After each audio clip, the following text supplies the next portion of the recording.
এই পর্বের আলোচনায় স্বাগত জানাই আপনাদের। সর্বশেষ যে কোভিড বুলেটিন কিছুক্ষণ আগে আমাদের হাতে এসে পৌঁছেছে এবং সেটা দেখাচ্ছে যে সিম্পল পজিটিভ 235 জন আক্রান্ত হয়েছেন নতুন করে। টেস্ট হয়েছে 8,827 খানা টেস্ট হয়েছে, তার মধ্যে আরটিপিসিআর টেস্ট হয়েছে 1,341টি এবং অ্যান্টিজেন টেস্ট হয়েছে 7,486 খানা এবং পজিটিভ হয়েছেন 235 জন নতুন করে, যুক্ত 235 জনের দেহে সংক্রমণ পাওয়া গেছে। দৈনিক সংক্রমণের যেটা হার 2.66, অর্থাৎ এটা নিচের দিকে। এবং সাংবাদিক বৈঠকেও কিন্তু আইনমন্ত্রী যেটা বলছিলেন যে আগরতলা শহর জুড়ে যেটা বারবারন্ত ছিল প্রায় 30-এর কাছাকাছি পৌঁছে গেছিল, সেটা কিন্তু 6-7-এর কাছাকাছি এসে নেমেছে, অর্থাৎ নিচের দিকে আসছে এই সংক্রমণটা। এবং পশ্চিম ত্রিপুরা জেলায় 4-এর কাছাকাছি রয়েছে দৈনিক সংক্রমণ, যেটা সেটা গিয়ে দাঁড়াচ্ছে 2.66%। কিন্তু এখানে আত্মতুষ্টির কোনো বিষয় নেই। বিষয়টা হচ্ছে এই যে রিপোর্টটা এসছে সেটা নিচের দিকে থাকুক, এই সংখ্যাটা নিচের দিকেই নামতে থাকুক, তাহলেই হয়তো স্বস্তির বিষয়। বিভিন্ন জায়গায় টেস্টিং চলছে এবং বেশ বিরাট পরিসরে টেস্টিং এর বিষয়টা চলছে। এখনো পর্যন্ত স্যাম্পল টেস্ট যেটা হয়েছে আমাদের রাজ্যে 10,56,129 জনের নমুনা পরীক্ষা করা হয়েছে।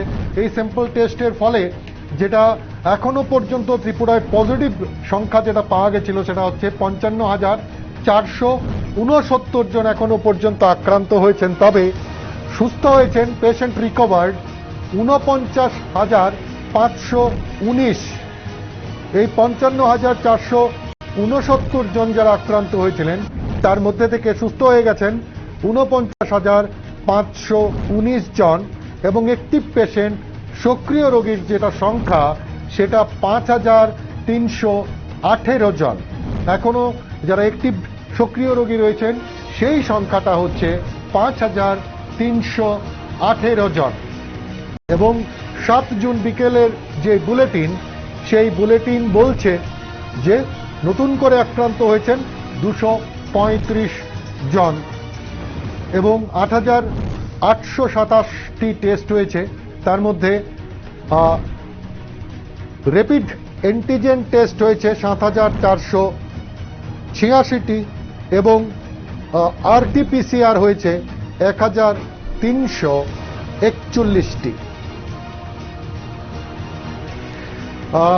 সুস্থ হয়েছেন বড় সংখ্যায় 595 জন সুস্থ হয়েছেন। সর্বশেষ রিপোর্ট যেটা বলছে 595 জন কিন্তু সুস্থ হয়েছেন, এটাও একটা ভালো সংখ্যা। সুস্থ হয়েছেন, সুস্থতার যেটা হার সেটা বেড়েছে 89.37। সুস্থতার হার বাড়ছে, 89.37 হচ্ছে সুস্থতার হার। আরো 8 জনকে আমরা হারিয়েছি। সর্বশেষ রিপোর্ট যেটা বলছে আরো 8 জনের কিন্তু মৃত্যু হয়েছে, এটা হচ্ছে চিন্তার। এই গত এক সপ্তাহ ধরে বা প্রতিদিনই এই মৃতের সংখ্যাটা কিন্তু বেশ ওপরের দিকেই থাকছে এখানে আমাদের রাজ্যের তুলনামূলকভাবে। রাজ্যের চিন্তা যদি করি সেক্ষেত্রে এই 8 জনকে আমরা আরো হারিয়েছি, প্রাণ হারিয়েছেন 8 জন এবং যার ফলে মৃতের সংখ্যাটা বেড়ে হয়েছে 569 জন, 569। 569 জনকে কিন্তু আমাদের হারাতে হয়েছে এই সময়ের মধ্যে এবং মৃতের যেটা হার সেটা 1.03%। সর্বশেষ এই রিপোর্ট বলছে আরো 8 জনের মৃত্যু হয়েছে। একজন দর্শক বন্ধু আছেন ফোন লাইনে। নমস্কার। নমস্কার স্যার, আমি পশ্চিম ত্রিপুরা থেকেই কথা বলছিলাম। স্যার মানে আমি কালকে তো আগরতলা যাইনি, আমি আজকে আগরতলা গিয়েছি এবং আগরতলার যে পরিবেশ দেখতে পারলাম যে মনে হয় যে আমাদের এখানে কোভিড শেষ হয়ে গেছে। যেসব দোকানগুলি বন্ধ থাকার কথা ওইসব দোকানগুলি খোলা হচ্ছে, কোনো প্রশাসনিক কোনো তৎপরতা নেই, কোনো কিছুই নেই। মানে বুঝতে পারছি না স্যার, মানে আমরা যখন এখন এইভাবে কোভিডের জন্য মানুষের মেডিসিন আনার জন্য মেডিসিন করার জন্য কাজ করছি, আর এখানে দেখা যাচ্ছে যে মানুষ সবাই অসচেতন। আমরা বললে আমাদেরকে বলে আপনারা সচেতন হোক। স্যার এইগুলির সম্পর্কে যদি প্রশাসন বা পুলিশ প্রশাসন যদি কোনো কিছু না করে, মানে আপনারা কতটুকু কিছু বলে কি করতে পারবেন বলুন তো? কয়জন লোক আপনার কথা শুনবে, আমার কথা শুনবে? আমরা কিভাবে মানুষকে সচেতন? দেখুন, ধন্যবাদ, আমি বুঝতে পারছি, অতটা হতাশ হওয়ার কিছু নেই। আর বিষয় হচ্ছে কে শুনলো কে শুনলো না সেই বিষয়ে চিন্তা করে তার বলার বিষয় বন্ধ রাখা যায় না।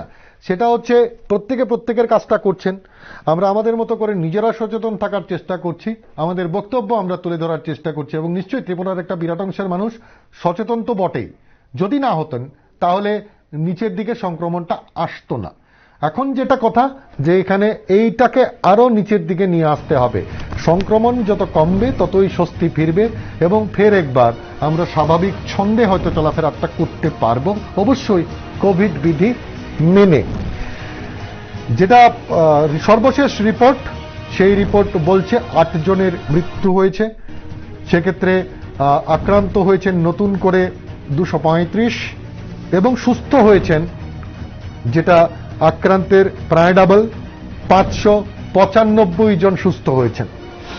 জেলাভিত্তিক যে পরিসংখ্যানটা আবারও কিন্তু এই 235-এর মধ্যে 101 জন পশ্চিম ত্রিপুরা জেলারই বাসিন্দা, প্রায় 13 জন, গোমতী জেলায় 26 জন, ধলাইতে আছেন 19 জন এই আক্রান্তের মধ্যে, সিপাহীজলাতে আছেন 36 জন, উত্তর জেলায় 18 জন, ঊনকোটি জেলায় আছেন 13 জন, এবং দক্ষিণ ত্রিপুরা জেলায় আছেন 9 জন। অর্থাৎ এই 235 জন যারা আক্রান্ত হলেন নতুন করে, তাদের মধ্যে থেকে যে breakup, west 101, Gomati 26, Khowai 13, Dhalai 19, Sepahijala 36, north 18, Unakoti 13, south 9 জন, 9।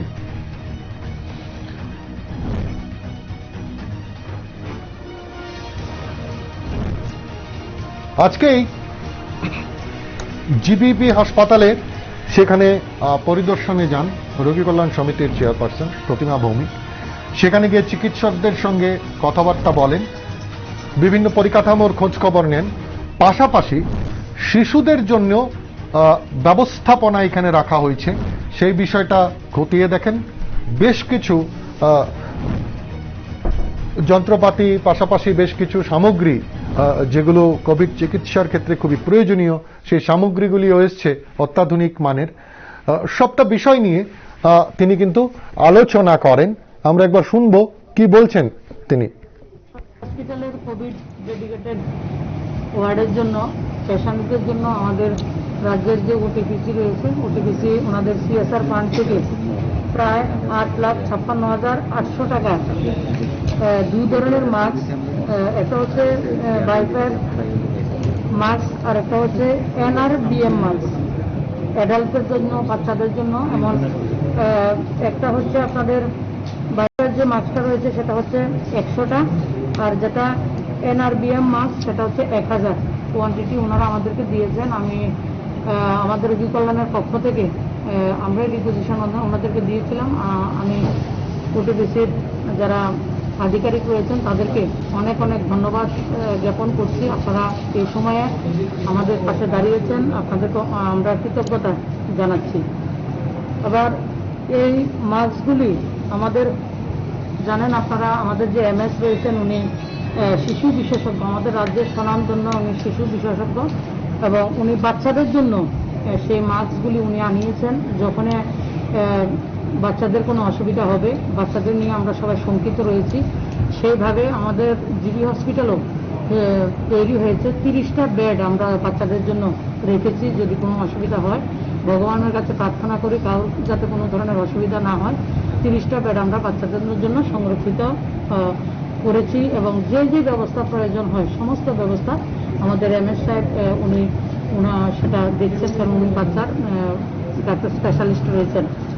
তাছাড়া গত কিছুদিন যাবৎ আমরা কিছু কিছু জায়গায় আমরা দেখতে পাচ্ছি যে রাজ্যে কিছু কিছু সংবাদ মাধ্যম বলছে যে মৃত্যুর মিছিল। আমি অনুরোধ করব যে কোভিডটার জন্য যে আমরা লড়াই করছি, আমাদের যারা ফ্রন্টলাইন ওয়ারিয়র, যারা নার্স রয়েছেন, ডাক্তার রয়েছেন, আমাদের ল্যাব টেকনিশিয়ান রয়েছেন, অ্যাম্বুলেন্সের যারা ড্রাইভার এবং আমাদের যারা সুলভ কর্মী রয়েছেন, শুধু তারা লড়াই করছেন না, তারা ফ্রন্ট লাইনে লড়াই করছেন। এই লড়াইটা আমাদের রাজ্যের গোটা আমরা যে মানুষ রয়েছি, যে 37 লক্ষ জনগণ, আমরা সবাই একসঙ্গে লড়াই করছি। তো আমি একটা ডাটা আপনাদেরকে দিচ্ছি যে গোটা ভারতবর্ষে সেকেন্ড ওয়েভে মৃত্যুর যে হার 1.18, সেই লক্ষ্যে যে কোনো মৃত্যু আমাদেরকে দুঃখ, আমরা মৃত্যু কাউর কামনা করি না, তারপরেও আমাদের রাজ্যের যে মৃত্যুর হার সেটা হচ্ছে 0.99, 1 পয়েন্ট থেকে 0.1 পয়েন্ট কম।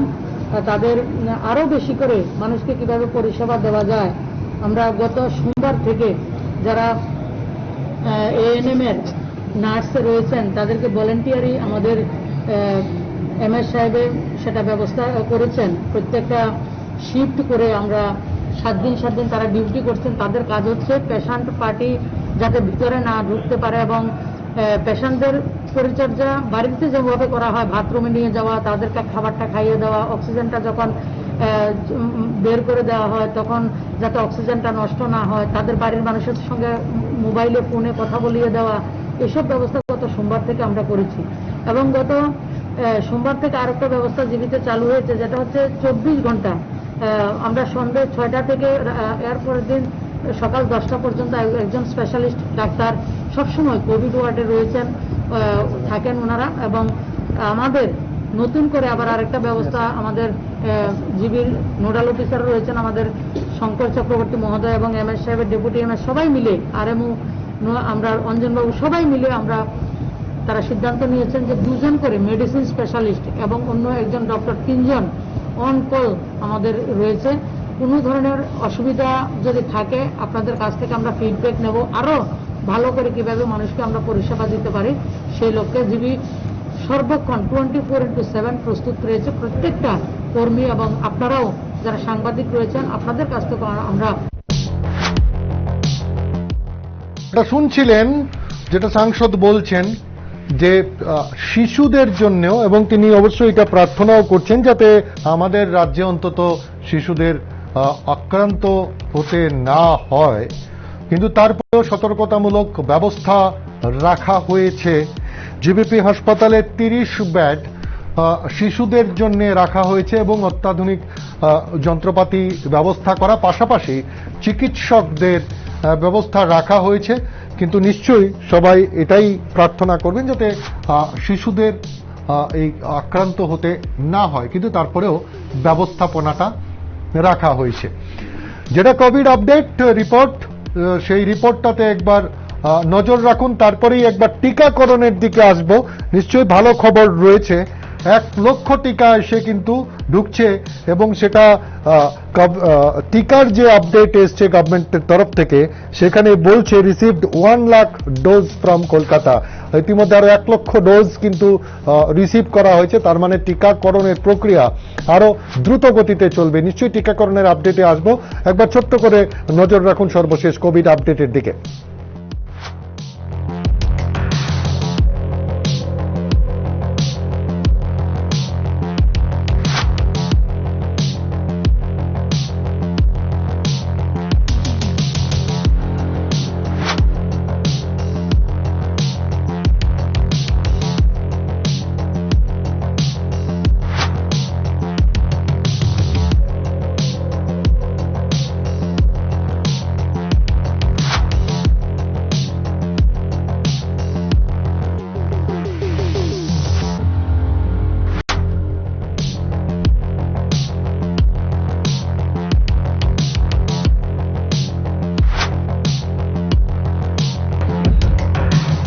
একবার নজর রাখবো টিকাকরণের দিকে। এখনো পর্যন্ত টিকাকরণ যেটা হয়েছে 16,39,520, যার মধ্যে প্রথম ডোজ গ্রহণ করেছেন 11,31,302 জন এবং দ্বিতীয় ডোজ সেকেন্ড ডোজ দেওয়া হয়েছে 5,08,218 জনকে। সর্বশেষ রিপোর্ট তাই বলছে। খোয়াই জেলায় সেখানে 1,04,338 জন লোককে টিকা দেওয়া হয়েছে। দক্ষিণ ত্রিপুরা জেলায় 2,49,788 জন লোককে টিকা দেওয়া হয়েছে। নর্থ ত্রিপুরায় 1,83,991কে টিকাকরণ করা হয়েছে। ঊনকোটি জেলায় 93,077, পশ্চিম ত্রিপুরা জেলায় 5,33,079 জনকে টিকাকরণের আওতায় আনা হয়েছে। ধলাই জেলায় 1,41,541 জনকে টিকাকরণের আওতায় আনা হয়েছে। গোমতী জেলায় 1,54,203, সিপাহী জেলায় 1,79,503 জনকে টিকাকরণের আওতায় আনা হয়েছে। এর মধ্যে থেকে ব্রেকআপটা যেটা, ফ্রন্টলাইন ওয়ার্কার যারা রয়েছেন তারা 1,47,953 জন, HCW 91,715, citizen with 18 to 44 age 18 থেকে 44 বছরের মধ্যে 59,472 জনের টিকাকরণ হয়েছে। সিটিজেন উইথ এজ 45 to 59 45 থেকে 59 পর্যন্ত 8,31,372 জনকে টিকাকরণ করা হয়েছে। 60-এর ঊর্ধ্বে যারা রয়েছেন তাদের মধ্যে থেকে 5,09,008 জনকে টিকাকরণ করা হয়েছে। মোট সংখ্যাটা জেলা ভিত্তিক সেটাকে মিলিয়ে 16,39,520 জন। 7 তারিখের রিপোর্ট কি বলছে সেদিকে একবার নজর রাখব। গোমতী জেলায় সর্বোচ্চ টিকাকরণ হয়েছে 1,174টি টিকাকরণ করা হয়েছে গোমতী জেলায়, যেখানে ফ্রন্টলাইন ওয়ার্কারদের দেওয়া হয়েছে প্রায় 41টি টিকা। 18 to 44 আজ এই এজ গ্রুপের মধ্যে কোনো টিকাকরণ হয়নি। 45 থেকে 59 পর্যন্ত গোমতীতে টিকা পেয়েছেন 1,107 জন। 60-এর ঊর্ধ্বে টিকা পেয়েছেন 26 জন, মিলিয়ে সংখ্যাটা 1,174। পশ্চিম ত্রিপুরা জেলায় ফ্রন্টলাইন ওয়ার্কার 21, HCW সেখানে পেয়েছেন 36 জন ফ্রন্টলাইন ওয়ার্কার পেয়েছেন পশ্চিম ত্রিপুরা জেলায়, এবং সিটিজেন উইথ এজ গ্রুপ যেটা রয়েছে 45 to 59 605 জন, 60-এর ঊর্ধ্বে 108, সব মিলিয়ে পশ্চিম ত্রিপুরা জেলায় 771 জনকে টিকা দেওয়া হয়েছে। সিপাহী জেলায়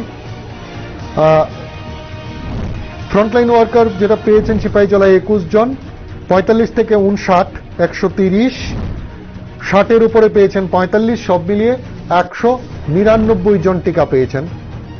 ধলাইতে 45 থেকে 59 95 জন, 60-এর উপরে 25 জন, এবং ফ্রন্টলাইন ওয়ার্কার সব মিলিয়ে 139 জনকে টিকাকরণ করা হয়েছে। খোয়াইতে ফ্রন্টলাইন ওয়ার্কার পেয়েছেন 88টি, এবং 45 থেকে 59 সেখানে 150 খোয়াই জেলায়, এবং 60-এর ঊর্ধ্বে 40, সব মিলিয়ে খোয়াই জেলায় 287 জনকে টিকাকরণ করা হয়েছে। উত্তর ত্রিপুরা জেলায় 45 থেকে 59 71, এবং 60-এর ঊর্ধ্বে 79 জন, মিলিয়ে 157 জনকে টিকাকরণ করা হয়েছে। এবং ঊনকোটি জেলায় 45 থেকে 59 28 জন, এবং 60-এর ঊর্ধ্বে 13 জন, সব মিলিয়ে 51 জনকে টিকাকরণের আওতায় আনা হয়েছে। অর্থাৎ আজকের তারিখে যেটা রিপোর্ট বলছে 2,778 জনকে টিকাকরণের আওতায় আনা হয়েছে, যার মধ্যে থেকে 60 ঊর্ধ্ব ব্যক্তিরা পেয়েছেন 336 জন, 45 থেকে 59 2,186 জন, 18 থেকে 44 দেয়া হয়নি। HCW তারা পেয়েছেন 49, এবং FLW ফ্রন্টলাইন ওয়ার্কার তারা পেয়েছেন 207। যেটা স্টক রিপোর্ট বলছে ত্রিপুরায় স্টক রিপোর্ট ইন স্টক 4,99,020, কিন্তু 18 to 44 এজ গ্রুপের জন্য স্টক নেই। সেটা নিশ্চয়ই সরকার চেষ্টা করছে সেই স্টক আনার। এবং যেটা ভ্যাকসিন ইন পাইপলাইন, অর্থাৎ ভ্যাকসিন যেটা আসার তালিকায় যেটা রয়েছে, সেক্ষেত্রে total doses to be received আসবে 1,51,580, যার মধ্যে কোভিশিল্ড আসার কথা 76,380টি, এবং কোভ্যাক্সিন 14,630, এবং সেটা এই মাসের মধ্যেই এই সংখ্যাটা ঢোকার কথা রয়েছে। এবং 1 লক্ষ ডোজ ইতিমধ্যেই কলকাতা থেকে এসে পৌঁছেছে রিপোর্ট যেটা বলছে। অর্থাৎ তাহলে আরো দ্রুত গতিতে এই টিকাকরণ যে কর্মসূচি, সেই টিকাকরণ কর্মসূচি কিন্তু আরো দ্রুততার সঙ্গে সেটা চলতে থাকবে।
অবশ্যই আমরা কোভিড আপডেটের দিকে নজর রেখেছি, টিকাকরণের বিষয়টি সম্পর্কে আপনাদের তুলে ধরেছি। আরো একটি এই কোভিড পরিস্থিতিতে আরো একটি গুরুত্বপূর্ণ যেটা বিষয়, সেই গুরুত্বপূর্ণ বিষয় আজ আইনমন্ত্রী সাংবাদিক বৈঠকে শিক্ষামন্ত্রী রতনলাল নাথ তিনি উল্লেখ যেটা করেছেন সেটা হচ্ছে করোনা অতিমারির আবহে মধ্যশিক্ষা পর্ষদ পরিচালিত 2021 সালের যেই পরীক্ষা মাধ্যমিক এবং উচ্চ মাধ্যমিক, এই পরীক্ষা নিয়ে সিদ্ধান্ত গ্রহণের জন্য আগামী 14 জুন 14 জুন কিন্তু একটি সভা ডাকা হয়েছে, যেটা আগেও বলা হয়েছিল। এটা নির্ধারিত তারিখ হচ্ছে 14 তারিখে, এবং সেই সভায় প্রাক্তন শিক্ষামন্ত্রী তপন চক্রবর্তী, বিশিষ্ট শিক্ষাবিদ যারা রয়েছেন, মনোবিদ, এডিসি দপ্তরের দায়িত্বপ্রাপ্ত কার্যনির্বাহী সদস্য এবং যারা অন্যান্য সদস্যরা রয়েছেন তারা থাকবেন, শিক্ষা বিষয়ক কমিটির লোকজন সেখানে থাকবেন। এবং আজকে সাংবাদিক বৈঠকে যেটা ব্রিফিং দিয়ে শিক্ষামন্ত্রী যে বিষয়টা বলেন যে অতিমারির সময়ে মাধ্যমিক এবং উচ্চ মাধ্যমিক পরীক্ষা নেওয়া হবে নাকি স্থগিত রাখা হবে তা নিয়ে বৈঠকের পাশাপাশি যারা পেরেন্টস রয়েছেন, অভিভাবক যারা রয়েছেন, তারা তাদের মতামত জানাতে পারেন। সেক্ষেত্রে তারা কিভাবে মতামত জানাবেন সেক্ষেত্রে একটি ওয়েবসাইট খোলা হয়েছে। অবশ্যই আমরা আসছি এই বিষয় নিয়ে ছোট্ট একটা বিরতির পর, সঙ্গে থাকুন।